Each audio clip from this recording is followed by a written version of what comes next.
నమస్తే, welcome to our channel. నేను సౌజన్య.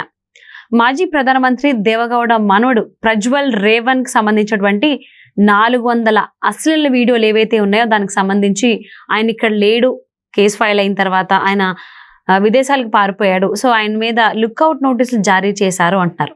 మరి దీనికి సంబంధించి మరిన్ని అప్డేట్స్ మనతో పంచుకోవడానికి ఈరోజు మనతో పాటు ఉన్నారు senior journalist, senior political analyst C S Rao garu ఉన్నారు. వారితో మాట్లాడదాం. నమస్తే రావు గారు. నమస్తే. ప్రజ్వల్ రేవణ్ కి సంబంధించినటువంటి 400 మంది అమ్మాయిలతో అశ్లీల వీడియోలకు సంబంధించి ఒక కేసు ఫైల్ అయింది, ఆయన మీద ఇబ్బంది పెట్టడం అనే దానికి సంబంధించి.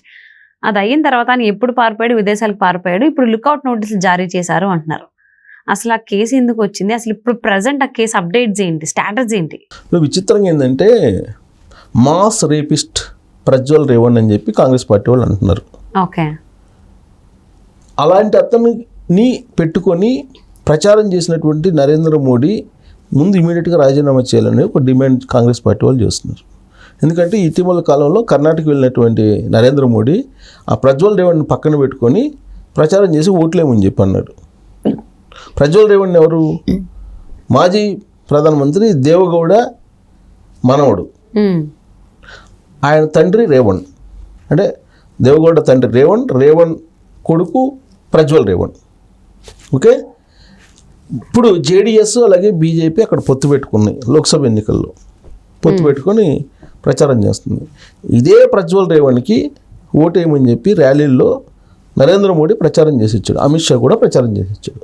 హోంశాఖ మంత్రి, కేంద్ర హోంశాఖ మంత్రి, ప్రధానమంత్రి వీళ్ళిద్దరూ ప్రజ్వల్ రేవణ్ని పక్కన పెట్టుకొని ప్రచారం చేసి వచ్చారు. ఇప్పుడు కాంగ్రెస్ వాళ్ళు ఏం చెప్తున్నారు, మొత్తం పెన్ డ్రైవ్లన్నీ తీస్తే 400 మందికి పైగా అమ్మాయిలతోటి అశ్లీలంగా ఉన్నటువంటి వీడియోలు ఉన్నాయి. అతని మీద 3000 వీడియోలు పైగా ఉన్నాయి.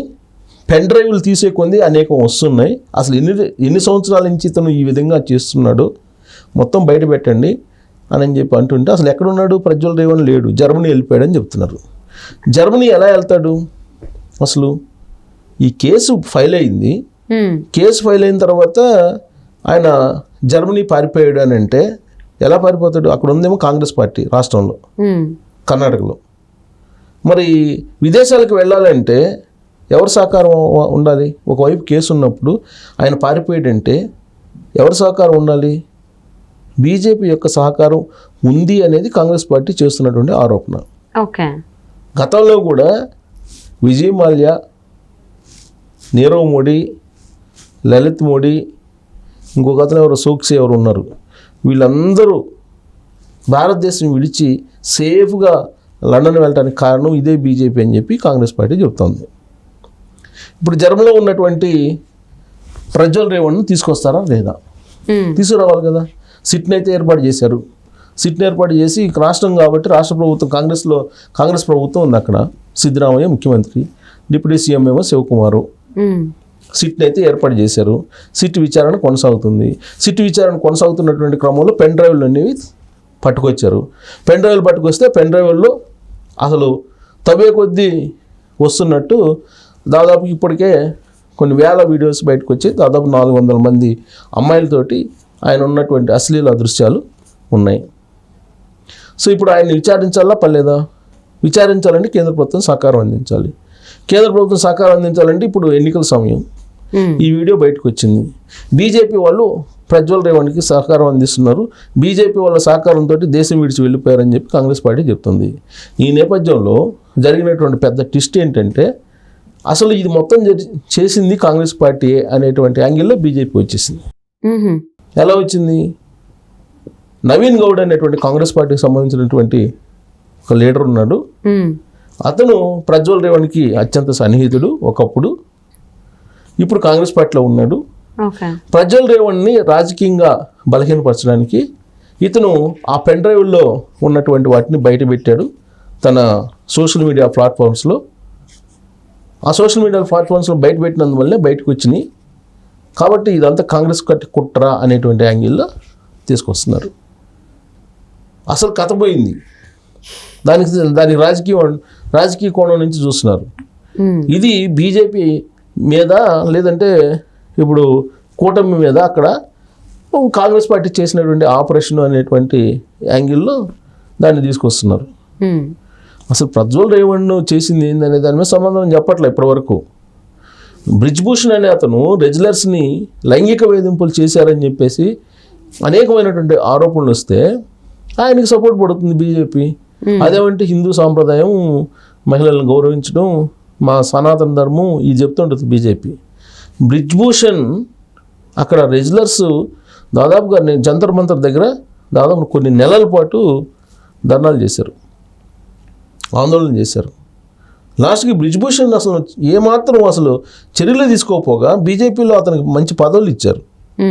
లాస్ట్కి విసిగిపోయినటువంటి రెజ్లర్స్ ఏం చేశారు, వాళ్ళు సాధించినటువంటి గోల్డ్ మెడల్ అవన్నీ వెనక్కి ఇచ్చేశారు కేంద్ర ప్రభుత్వానికి. ఇంతకన్నా అవమానం ఉంటుందా?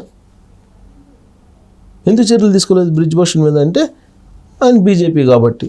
అంటే పై స్థాయిలో ఉన్నటువంటి అగ్రనేతలకు నచ్చితే ఎంత కరుడుగట్టిన నేరస్తుడైనా, ఆర్థిక ఉగ్రవాది అయినా జైలుకు పోవాల్సిన అవసరం లేదు, వాళ్ళ మీద విచారణ ఉండదు, లైంగిక వేధింపులు చేయొచ్చు, బ్లూ ఫిల్ములు తీయచ్చు, వీడియోలు బయటపడచ్చు, విచ్చలవిడిగా ఉండొచ్చు, ఏదైనా చేయొచ్చు అనేటువంటి సంకేతాలు ఇప్పుడు సమాజానికి వెళ్ళిపోతున్నాయి కదా. వాషింగ్ పౌడర్ నిర్మా అని చెప్పి నేను రేణుకా చౌదరి గారి ఇంటర్వ్యూ తీసుకుంటే వాషింగ్ పౌడర్ నిర్మా ఒక సూత్రం ఉంది, వాషింగ్ పౌడర్ది ఎవరైనా సరే ఏదైనా చేయొచ్చు. బీజేపీలోకి వెళ్తే కనుక వైట్ వాష్ అయ్యి బయటకు వస్తారండి. ఓకే, అలా బీజేపీ యొక్క పరిస్థితి ఉంది అని చెప్పి ఇప్పుడు ప్రజ్వల్ రేవణ్ ఎపిసోడ్ని చూస్తే కనుక అర్థమవుతుంది. లుకౌట్ నోటీసులు అయితే ఇచ్చారు, కర్ణాటక పోలీసులు ఏమో సిట్ అయితే ఏర్పాటు చేశారు, విచారణ అయితే చేస్తున్నారు. అసలు ఆయన రావాలి కదా, ఎన్నికల ముందు ఆయన వస్తాడా? అందులో మూడో ఫేజ్ ఎలక్షన్స్ జరుగుతున్నాయి. సో ఇప్పుడు వచ్చే పరిస్థితి ఉందా? ఇప్పుడు వచ్చి దాని విచారణ కనుక బయట పెడితే ఇప్పుడు పరిస్థితి ఏంది? ఫేక్ వీడియోలు అని చెప్పేసి డీప్ ఫేక్ వీడియోలు పెట్టారు మతపరమైనటువంటి రిజర్వేషన్ల మీద అని చెప్పి తెలంగాణ ముఖ్యమంత్రి రేవంత్ రెడ్డికి నోటీసులు ఇచ్చినటువంటి కేంద్ర ప్రభుత్వం. మరి ఈ మొత్తం ఎపిసోడ్ వచ్చింది కదా, దీన్ని మాస్ రేపిస్ట్ అంటున్నారు కాంగ్రెస్ పార్టీ. సో ఇంత చేసినటువంటి అతన్ని మరి అతన్ని తీసుకురావచ్చుగా, తీసుకురాలేదు కదా, తీసుకురావాలి కేంద్ర ప్రభుత్వం తీసుకురావాలి కదా, విదేశాలకు పారిపోయిన వాళ్ళని మరి సహకారం అందించాలి కదా. కాబట్టి ఈ ఎపిసోడు ఒక రకంగా చెప్పాలంటే పొలిటీషియన్స్ ఏం చేసినా సరిపోతుంది, ఏమైనా చేయొచ్చు, ఎన్ని చేసినా ఏం చేసినా ఎంత దారుణాలు చేసినా ఎంత అఘాయిత్యాలు చేసినా భారతదేశంలో సేఫ్ బీజేపీలో ఉంటే అనేటువంటి సంకేతం వెళ్ళేలాగా ఈ కేసు కనిపిస్తుంది. ఓకే, అంటే ఇప్పుడు బీజేపీని నమ్మాలి అంటే ఇప్పుడు రేవణ్ ఇప్పుడు అబ్రాడ్ నుంచి ఇటు ఇండియాకి తీసుకొస్తే కానీ నమ్మేటువంటి అవకాశం లేదా అంటారా ఆ రాష్ట్రంలో? ఎలక్షన్ లోపల రేవణ్ని తీసుకువచ్చి జర్మనీ నుంచి కనుక కర్ణాటక పోలీసులకు అప్పచెప్పకపోతే, కర్ణాటక పోలీసులకు కనుక సహకరించకపోతే అక్కడ రిజల్ట్ దారుణంగా ఉండే అవకాశం ఉంది లోక్సభ ఎన్నికల్లో. సో మరి చూద్దామండి, బీజేపీ రేవణ్ని ఇక్కడికి ఇండియాకి తీసుకొచ్చే అవకాశం ఉందా ఎలక్షన్స్ ముందు ఏంటి అనేది.